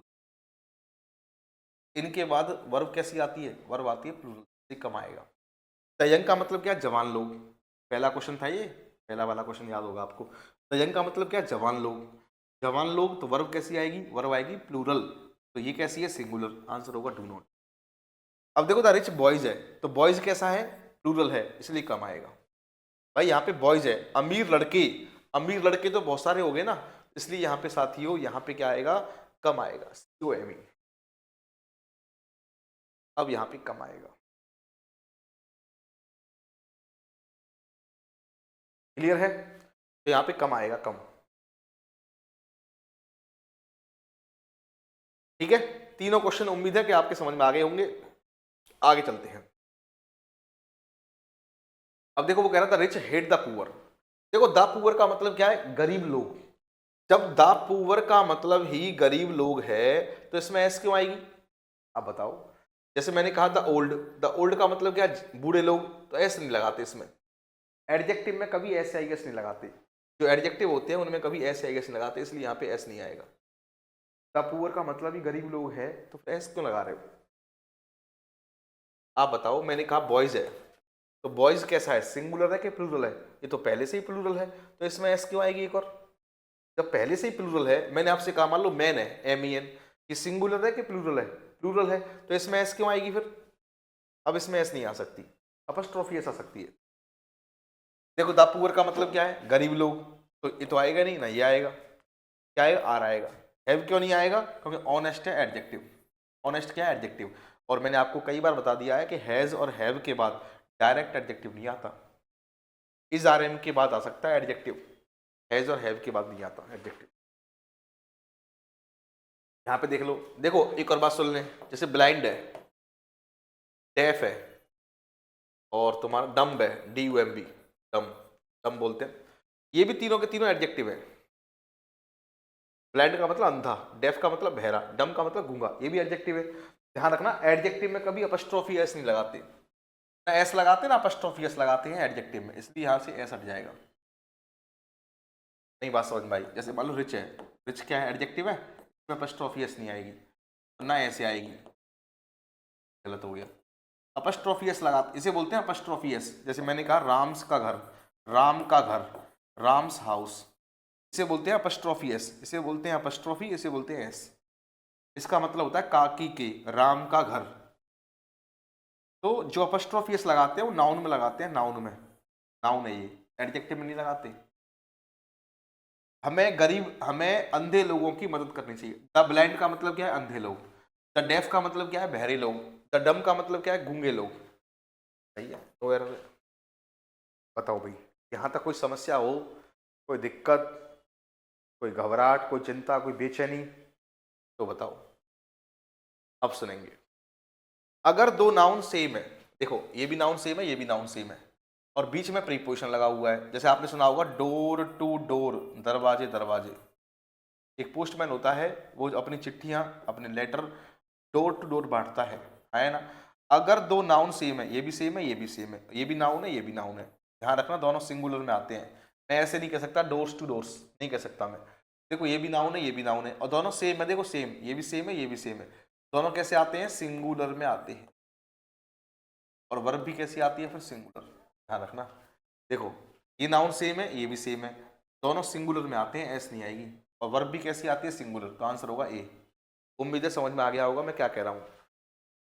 यहाँ भी सेम है, यहाँ भी सेम है, और बीच में कुछ मसाला है, यहाँ पे भी लिखा हुआ है बॉय और यहाँ भी लिखा हुआ है बॉय। अगर दोनों सेम नाउन है तो वो सिंगुलर में आते हैं, और वर्ब भी कैसी आती है, सिंगुलर। ठीक है, यहाँ भी शिप्स है, यहाँ भी शिप्स है, दोनों सेम है, दोनों सिंगुलर में आएंगे, एस नहीं आएगी। आप बताओ जहाज के बाद जहाज सेलिंग पे है, सेलिंग का मतलब पानी में चल रहा है, तो ये बताओ जहाजों के ऊपर जहाज हैं, एक के बाद एक की बात होगी ना। मैंने कहा कि दिल्ली से आगरा के लिए बस के बाद बस है, ऐसे थोड़ा ना कि एक के बाद मतलब ऊपर लगी हुई है बस, एक के बाद एक बस होगी ना। आपने सुना होगा दिल्ली से आगरा के लिए ट्रेन पे ट्रेन है, तो एक के बाद एक होगी ना, इसलिए सिंगुलर लगाते हैं, सिंगुलर लगाएंगे इसलिए। और वर्ब भी कैसी आएगी, सिंगुलर आएगी। अब देखो मैन आफ्टर मैन है, दोनों सिंगुलर है, दोनों सिंगुलर है, सही है। यहाँ पे वर्ब कैसी आएगी, सिंगुलर। यहाँ पे वर्ब भी कैसी आएगी, सिंगुलर की आएगी। बताओ भाई, यहाँ तक कोई समस्या, कोई प्रॉब्लम, वैसे कोई दिक्कत होनी नहीं चाहिए आपको। बहुत ही प्यारा टॉपिक है, मैं आपको बता दूं, सब्जेक्ट वर्ब एग्रीमेंट बहुत ही प्यारा टॉपिक है, इसको ढंग से पढ़ लोगे तो एक बेस बन जाएगा आपका। मैंने आपको क्या सिखाया है कि प्रीपोजिशन के बाद एक ऑब्जेक्ट आता है, ऑब्जेक्ट कभी सब्जेक्ट नहीं लेता। है ना। तो ऐसे यहाँ पे भी तो प्रीपोजिशन है जो आफ्टर, आफ्टर पता है प्रीपोजिशन है ये, और इस प्रीपोजिशन का ये कौन है, ऑब्जेक्ट है। तो सब्जेक्ट ये है मैन, तो मैन के हिसाब से कम सा आया है। दोबारा देखो, यहाँ पे देखो आफ्टर क्या है, प्रीपोजिशन है, और इस प्रीपोजिशन का ये क्या हो जाएगा, ऑब्जेक्ट। तो यहाँ पे सिर्फ के हिसाब से ही जाएगा। वर्ब सिंगुलर क्यों लगा रहे हैं, है ना। यहाँ पे आफ्टर क्या प्रीपोजिशन है, इस प्रीपोजिशन का ये कौन हो जाएगा, ऑब्जेक्ट। सिर्फ क्या सिंगुलर है, तो वर्ब भी सिंगुलर आएगी। और यहाँ पे तो सिंगुलर सिंगुलर ही आने हैं, प्लूरल कभी आएगा ही नहीं। जब प्लूरल नहीं आएगा तो वर्ब भी कैसी आएगी, सिंगुलर की आएगी। वर्ब भी कैसी आएगी, सिंगुलर की आएगी। अगले क्वेश्चन पे आ जाओ। अ नंबर ऑफ और द नंबर ऑफ, मैं ढंग से समझाऊंगा इसको, है ना, मैं इसको ढंग से समझाऊंगा। यहाँ पे आ जाओ। मैं चाहता तो रूल भी लिखा देता बेटा इसमें, तो इसको समझ लेंगे ढंग से। अ नंबर ऑफ गर्ल्स, आराम समझेंगे तसल्ली से। द नंबर ऑफ गर्ल्स, ये दो। आपने सुना होगा कि अ नंबर ऑफ के बाद, आपने सुना है कि नहीं सुना है मुझे नहीं पता, लेकिन ऐसे पढ़ाया जाता है, रूल्स याद कराया जाता है बच्चों को। अ नंबर ऑफ के बाद वर्ब आती है प्लूरल, यहाँ पे वर्ब आएगी प्लूरल, और द नंबर ऑफ के बाद वर्ब आती है सिंगुलर। आप भी याद कर सकते हो, लेकिन कॉन्सेप्ट समझेंगे तो और ज़्यादा अच्छा लगेगा और मजा आएगा। ऐसा क्यों, यहाँ पे भी गर्ल्स है, यहाँ पे भी गर्ल्स है, लेकिन यहाँ पे आर लगाते हैं, यहाँ पे एज लगाते हैं, ऐसा क्यों, ऐसा क्यों, ये क्वेश्चन है। क्या आप बता सकते हो ऐसा क्यों कर रहे हैं भैया, ऊपर वाले में आर लगाते हैं, नीचे वाले में एज लगाते हैं, ऐसा क्यों। कोशिश करें, दिमाग लगाने की कोशिश करेंगे तो शायद दिमाग लग जाए, ऐसा भी हो सकता है। चलो सुनेंगे। होता क्या है साथियों, नीचे वाले क्वेश्चन में ऑफ है ना, ऑफ ये प्रीपोजिशन है, प्रेप है, प्रेप प्रीपोजिशन, और इस प्रीपोजिशन का ये कौन है, ऑब्जेक्ट है। ऑब्जेक्ट है ये, अगर ये ऑब्जेक्ट है तो ये तो सब्जेक्ट होगा ही नहीं, तो सब्जेक्ट कौन होगा, द नंबर होगा। तो नंबर है सिंगुलर, तो वर्ब भी सिंगुलर आएगी। इसकी हिंदी है लड़कियों की संख्या, नीचे वाले की हिंदी क्या है, लड़कियों की संख्या, लड़कियों की संख्या। यहाँ पे ऑफ प्रीपोजिशन है, यहाँ पे ऑफ प्रीपोजिशन नहीं है, ये पूरा एक ही वर्ड होता है और इसको बोलते हैं एडजेक्टिव, और इसी को बोलते हैं डिटर्मिनर होता है, लेकिन आपके काम की चीज नहीं है वो। और गर्ल्स क्या है, नाउन है, तो नाउन है गर्ल्स, और नाउन को मॉडिफाई करेगा एडजेक्टिव, तो ये पूरा हो गया एडजेक्टिव। दोबारा सुनेंगे। सर यहाँ पे ऑफ प्रीपोजिशन है, लेकिन यहाँ पे ऑफ प्रीपोजिशन नहीं होता। सर ये हमें कैसे पता लगेगा, बेटा अ नंबर ऑफ एक ही वर्ड होता है, इसका मतलब होता है मैनी। अ नंबर ऑफ का मतलब क्या होता है, मैनी। तो आप बताओ मैनी के बाद नाउन कैसा आएगा, अरे मैनी के बाद नाउन कैसा आएगा, नाउन आएगा प्लूरल। मैं ये कह दूं मैनी बॉय, गलत हो जाएगा, मैनी बॉयज कहना पड़ेगा मुझे। आप बताओ अ नंबर ऑफ के बाद नाउन कैसा आएगा, प्लूरल, लेकिन ये एडजेक्टिव है, ये क्या है, एडजेक्टिव। तो सब्जेक्ट कौन होगा, सब्जेक्ट होगा गर्ल्स, तो यहाँ पे आ रहेगा। यहाँ पे ये ऑब्जेक्ट है, यहाँ पे ये सब्जेक्ट है, इसका मतलब है बहुत सारी लड़कियां, और इसका मतलब है लड़कियों की संख्या। यहाँ पे जाता है, यहाँ पे आ रहा है, यही कारण है। यहाँ पे अ नंबर ऑफ पूरा एक ही वर्ड है, पूरा अ नंबर ऑफ पूरा एक वर्ड है, वो एडजेक्टिव है। और सब्जेक्ट एडजेक्टिव नहीं होते कभी, सब्जेक्ट होते हैं नाउन या प्रोनाउन। तो सब्जेक्ट ये है, यहाँ पे सब्जेक्ट ये नहीं है, यहाँ पे सब्जेक्ट द नंबर है। ये सब पता कैसे लगेगा हमें, बेटा अ नंबर ऑफ पूरा एक ही वर्ड होता है, और द नंबर ऑफ एक वर्ड नहीं होता, ये प्रीपोजिशन है, ये ऑब्जेक्ट है। जब ये ऑब्जेक्ट है तो सब्जेक्ट कौन है, ये है नंबर, ये इज आया है। यहाँ पे ए पूरा एक ही वर्ड है, ये एडजेक्टिव है, और ये नाउन है, ये यहाँ पे आ रहा है। आप बताओ, मैंने कहा नाइस गर्ल्स, मैंने कहा नाइस गर्ल्स, तो सब्जेक्ट ये है कि सब्जेक्ट ये है, सब्जेक्ट ये है ना, तो आ आएगा कि नहीं आएगा, क्योंकि ये एडजेक्टिव है। ऐसे ये एडजेक्टिव है पूरा, ये गर्ल्स के साथ। जिनके समझ में नहीं आया है वो क्या करेंगे, अ नंबर ऑफ के बाद वर्ब आती है प्लूरल, द नंबर ऑफ के बाद वर्ब आती है सिंगुलर। और क्या कर सकते हैं भैया, जिनके समझ में नहीं आ रहा है उनके लिए फिर ये दवाई है, दवा तो देनी पड़ेगी ना। आ जाओ अब क्वेश्चन पे आ जाओ। अब देखो वो कह रहा है a number of good books, a number of good books. आप बताओ ये अ नंबर ऑफ क्या है, पूरा एक ही वर्ड है, एडजेक्टिव है, और ये बुक्स क्या हो गया, नाउन हो गया, तो यहाँ पे क्या आएगा, वर आएगा। भाई उम्मीद है कि बहुत अच्छे से समझा रहा हूँ मैं आपको, ये मान लो। आप बताओ अ नंबर ऑफ क्या है, एडजेक्टिव है, फ्रेंड्स क्या है, नाउन है, तो नाउन के हिसाब से है आएगा। जिनके समझ में ये नहीं आ रहा है वो क्या करेंगे, अ नंबर ऑफ के बाद वर्ब कैसी आती है, प्लूरल, अ नंबर ऑफ के बाद वर्ब कैसी आती है, प्लूरल, ऐसे कर लेंगे। ज़्यादा दिमाग नहीं लगाना फिर भैया, नोट कर लो फटाफट से, मजा आ जाएगा, ये मान लो एकदम। लास्ट की 10 मिनट में मैं आपको कुछ कॉन्सेप्ट्स पढ़ाऊंगा, प्रीपोजिशन लिखाऊंगा, कौन कौन सी होती हैं प्रीपोजिशन, कैसे क्या होता है, लास्ट की 10 मिनट में बहुत अच्छे से हम करेंगे। हमने लिख लिया भैया, ये आ जाओ, वीडियो को पॉज करके लिखना है, ठीक है। अब देखो द नंबर ऑफ है, ये अ नंबर ऑफ नहीं है, द नंबर ऑफ है। यहाँ पे ऑफ क्या है, प्रीपोजिशन है, इसका ये कौन है, ऑब्जेक्ट है। द नंबर के हिसाब से क्या आएगी, इज आएगी। जिनके समझ में ये नहीं आ रहा है, द नंबर ऑफ है तो इज आएगा, अ नंबर ऑफ है तो आर आएगा। द नंबर ऑफ है, ये प्रीपोजिशन का ऑब्जेक्ट हो गया, तो यहाँ पे क्या आएगा, इज आएगा, क्योंकि सब्जेक्ट यहाँ पे द नंबर है, इज आएगा। लड़कियों की संख्या, यहाँ पे लड़कियों की संख्या इज आएगा। द नंबर ऑफ के बाद वर्ब आएगी सिंगुलर, अ नंबर ऑफ के बाद वर्ब आएगी प्लूरल। यहाँ पे देखो द नंबर ऑफ गर्ल्स है, द नंबर ऑफ गर्ल्स है, इस प्रीपोजिशन का ये कौन है, ऑब्जेक्ट है, और इस प्रीपोजिशन का ये ऑब्जेक्ट है, तो सब्जेक्ट कौन है, द नंबर है, यहाँ पे इज आएगा। यहाँ पे देखो इस प्रीपोजिशन का ये ऑब्जेक्ट है, द नंबर है। आप कहोगे सर क्वेश्चन हमें भी करने दिया करो, बेटा वीडियो को पॉज कर लिया करो, जैसे ही मैं स्लाइड को चेंज करता हूँ वीडियो को पॉज कर लो, अपने आप करो। द नंबर के हिसाब से यहाँ पे वर्ब कैसी आएगी बेटा, यहाँ पे वर्ब आएगी इज सिंगुलर, और ये है पास्ट पार्टिसिपल फ्रेज पूरा। ये आपको नहीं समझना है, बस इतना समझ लो कि इज आएगा यहाँ पे, इज 1000, ठीक है।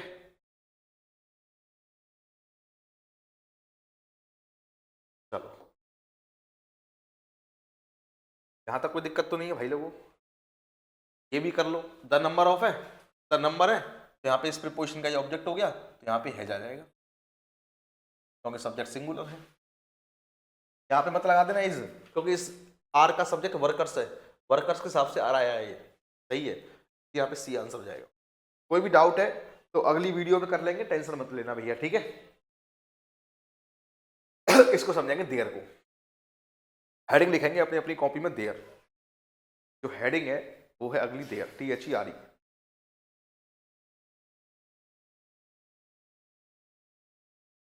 इसमें क्या होता है इसको समझ लेंगे साथियों। ध्यान रखना देयर जो होता है ना, वो होता है इंट्रोडक्टरी सब्जेक्ट होता है, मतलब ये सब्जेक्ट नहीं होता, ये एडवर्ब होता है एक तरीके से, इसे बोलते हैं इंट्रोडक्टरी सब्जेक्ट, ये सब्जेक्ट नहीं हो पाता। देयर कभी सब्जेक्ट नहीं होता, THERE, ये बात ध्यान रखनी है बस। देखो अगर मैं इसको ढंग से पढ़ाऊंगा तो कम से कम आधा घंटा लग जाएगा, लेकिन हमें इतना पढ़ना नहीं है, इतना डेप्थ में नहीं आएगा आपके पेपर में, समझने की कोशिश करेंगे। आप बस इतना समझ लें कि ये सब्जेक्ट नहीं होता, देयर, देयर सब्जेक्ट नहीं हो पाता। जब ये सब्जेक्ट नहीं है तो सब्जेक्ट कौन होगा, गर्ल होगा।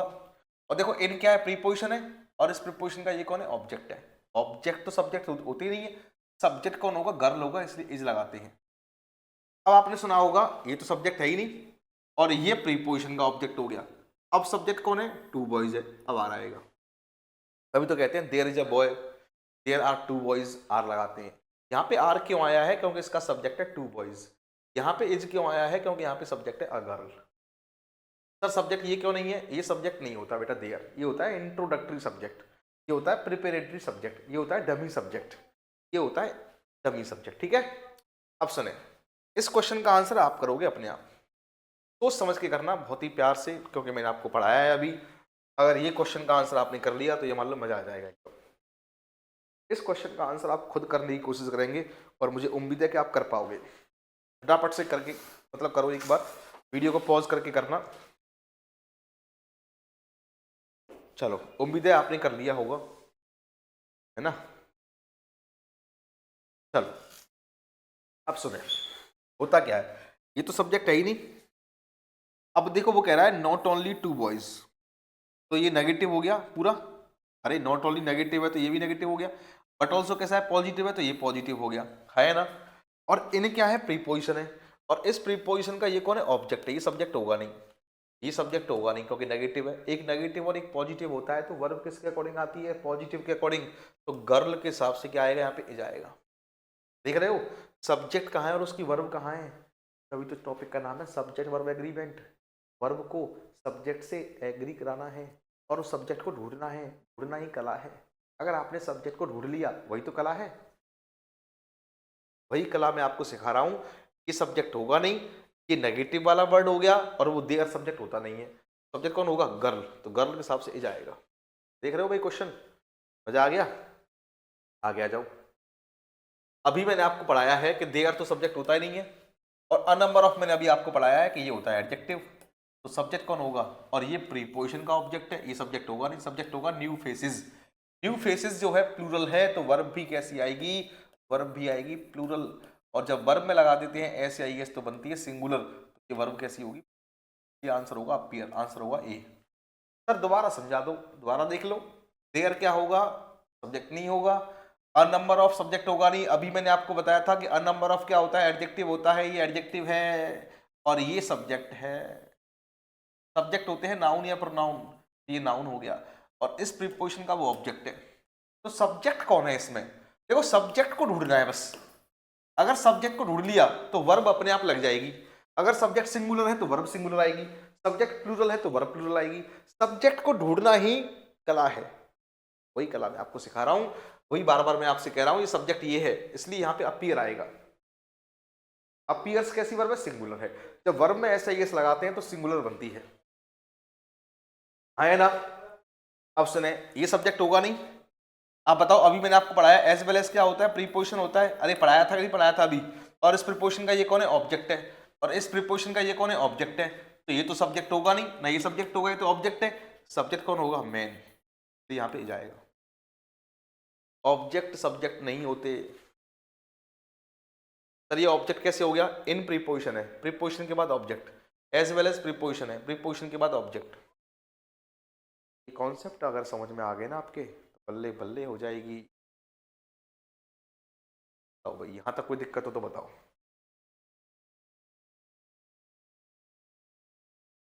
यहां तक कोई समस्या आपको होनी नहीं चाहिए भैया मेरे हिसाब से तो।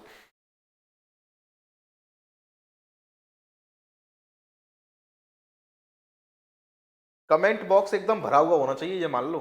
अगर कमेंट बॉक्स नहीं भरा हुआ हुआ, आपके दिल प्यार, आपके अच्छे अच्छे कमेंट्स होने चाहिए उसमें, तभी एकदम बल्ले बल्ले होगी भैया। ठीक है, समझ में आ गई बात, कोई दिक्कत तो नहीं यहां तक भाई। चले आगे। ठीक है, ये ध्यान रखना है आपको। देयर, देखो देयर कभी सब्जेक्ट नहीं होता, देयर सब्जेक्ट नहीं होता है। ठीक है, सब्जेक्ट होता है ये वाला, और ये प्रीपोजिशन है, ये ऑब्जेक्ट है, ये सब्जेक्ट है गर्ल, तो इसलिए जाएगा। तभी तो कहते हैं there is a boy, there is a girl. यहाँ पे टू बॉयज सब्जेक्ट है तो आ रहेगा। यहाँ पे नॉट ओनली बट ऑल्सो लगा हुआ है, और मैंने आपको पहले आधा घंटे पहले बताया था कि जब एक नेगेटिव और एक पॉजिटिव होता है तो वर्ब पॉजिटिव के हिसाब से आती है। ये तो नेगेटिव हो गया, पूरा नेगेटिव हो गया। यहाँ पे देख लो, यहाँ पे एज वेल एज क्या है, प्रीपोजिशन है, और इस प्रीपोजिशन का ये कौन है, ऑब्जेक्ट है। ऑब्जेक्ट सब्जेक्ट नहीं होते। इन क्या है, प्रीपोजिशन है, प्रीपोजिशन का ये कौन है, ऑब्जेक्ट। मैं आपको अभी लिखा दूंगा प्रीपोजिशन कौन कौन सी होती है जो इंपोर्टेंट है ना। ये तो आप जानते होंगे यार, इन प्रीपोजिशन होती है, ऑन प्रीपोजिशन नहीं जानते तो मैं लिखा दूंगा अभी। एज वेल एज अभी मैंने आपको लिखाई दिया था, प्रीपोजिशन होती है। और ये लास्ट बचा है आज का टॉपिक, द अरेबियन नाइट्स। ध्यान रखना, अगर कोई बुक का नाम है, आपको देखने में लग रहा होगा कि यहाँ पे एस लगा हुआ है, लेकिन ये बुक का नाम है। सर हमें कैसे पता लगेगा, ए कैपिटल है, एन कैपिटल है, तो यहाँ पे है जाएगा, ये बुक का नाम है। दूसरी बात वो कह भी रहा है कि बहुत सारे पढ़ने वाले हैं इसके, जब बहुत सारे पढ़ने वाले हैं तो ये बुक का नाम होगा, पक्का नाम होगा तो है जाएगा। कोई भी नाम है किसी का, आपका नाम है, मेरा नाम है, कंपनी का नाम है, नाम के साथ वर्ब सिंगुलर आती है। अब देखो यहाँ पे एस लगा हुआ है, यहाँ पे एस लगा हुआ है, यहाँ पे एस लगा हुआ है, देखने में लग रहा है कि प्लूरल है, लेकिन वर्ब आएगी सिंगुलर। क्यों आएगी, क्योंकि Swift Gulliver travels has been या हैव बीन सॉरी यहाँ पे तो लिखा हुआ है ना, तो आंसर होगा हैज बीन। पढ़ी गई है मेरे द्वारा कई बार, जब पढ़ी गई है मेरे द्वारा कई बार तो इसका मतलब वो किसी न किसी बुक का नाम है, इसलिए आंसर हैज बीन होगा। ठीक है, अच्छा एक और बात सुन लें, कुछ जो सब्जेक्ट वर्ब एग्रीमेंट का कुछ जो भाग है, कुछ पार्ट है, वो नाउन टॉपिक में पढ़ाता हूं मैं। आप समझेंगे सर हमने तो ये भी पढ़ा है, फिजिक्स है, इकोनॉमिक्स है, इनके साथ वर्ब सिंगुलर आती है। हाँ बेटा आती है। कुछ सब्जेक्ट वर्ब एग्रीमेंट का पार्ट जो है वो नाउन में पढ़ाता हूं मैं।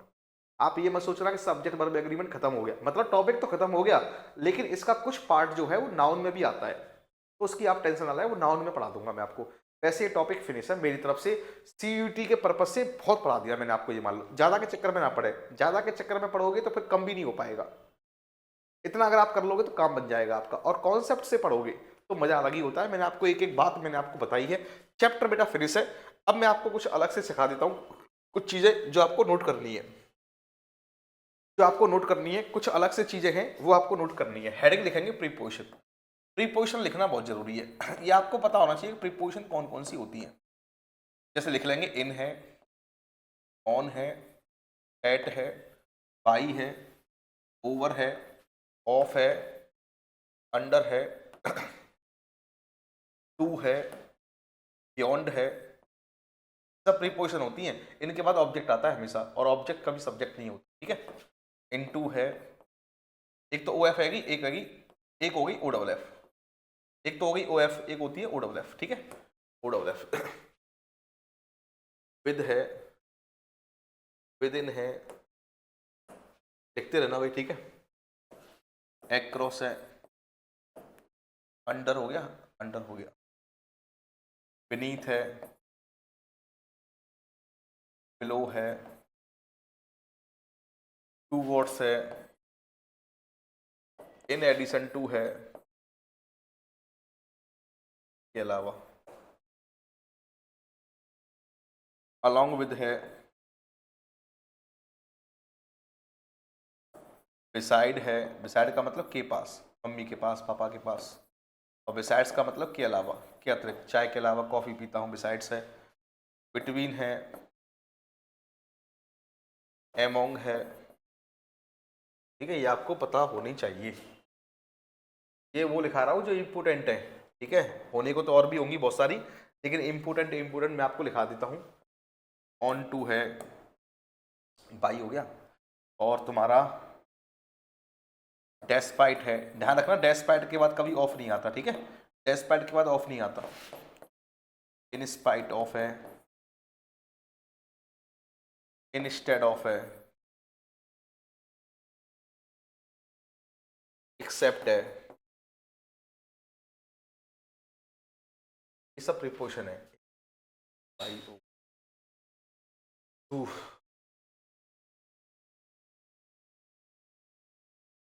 लाइक प्रीपोजिशन भी होता है, वर्ब भी होता है, ठीक है, आई लाइक यू ये वर्ब है, तो लाइक वर्ब भी है, प्रीपोजिशन भी है। कुछ वर्ड ऐसे भी होते हैं जो प्रीपोजिशन भी होते हैं, वर्ब भी होते हैं। अगेंस्ट है, AGAINST, जैसे सिंस है, सिंस कंजक्शन भी होता है, प्रीपोजिशन भी होता है। फॉर है, कंजक्शन भी होता है, प्रीपोजिशन भी होता है, तो इसको लिख लेंगे फॉर है। ये इंपॉर्टेंट है, बस इतना ही बहुत है आपके लिए, इनको लिख लें। ये बेटा प्रीपोजिशन है, और भी होती है, मैं लिखा नहीं रहा हूँ, इतनी ही बहुत है। इनके बाद बेटा हमेशा एक ऑब्जेक्टिव के साथ आता है, प्रीपोजिशन के बाद क्या आता है, ऑब्जेक्टिव के साथ। एक लिख लेंगे ओइंग टू, ओइंग टू के बावजूद, ड्यू टू, ओइंग टू है, ड्यू टू है, नियर है, NEAR, नियर है, ये सब क्या होती है, प्रीपोजिशन होती हैं। ये आपको पता होना चाहिए, ठीक है, कि ये प्रीपोजिशन होती है। इनके बाद हमेशा एक ऑब्जेक्टिव के साथ आता है, ये बात आपको पता होनी चाहिए, ठीक है। क्लियर है भाई, यहां तक लिख लेना भी, ठीक है, ये भी लिख लेना। प्रीपोजिशन के बाद क्या आता है, हमेशा एक ऑब्जेक्ट आता है, और ऑब्जेक्ट होते हैं हमेशा कौन, नाउन या pronoun.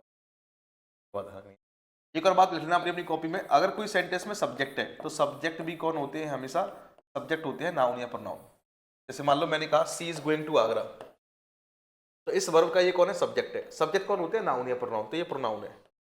I, we, you, they, he, she, it सब क्या होते हैं, ये होते हैं प्रोनाउन। ये आपको छोटी मोटी चीजें आपको पता होना चाहिए, सब्जेक्टिव किस क्या होता है, ऑब्जेक्टिव किस क्या होता है। जैसे आई सब्जेक्ट है तो इसका ऑब्जेक्ट क्या होता है, मी होता है।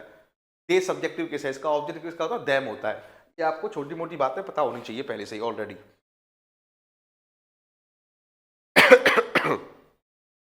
लिख लिया भाई, इतना इतना लिख लिया। सब्जेक्ट होते हैं नाउन या प्रोनाउन, ऑब्जेक्ट होते हैं नाउन या प्रोनाउन। एक और बात सुनेंगे, एक होती है मेन वर्ब। मेन वर्ब क्या होती है, इसको समझ लेंगे। जैसे मान लो मैंने कहा गो है, तो इसकी सेकंड फॉर्म क्या होगी, वेंट। थर्ड फॉर्म क्या होगी, गॉन। फोर्थ फॉर्म क्या होगी, गोइंग। और 5 क्या होगी, गोज। ध्यान रखना, हर एक मेन वर्ब की, अगर कोई मेन वर्ब है, हम कैसे पहचानेंगे कि मेन वर्ब है।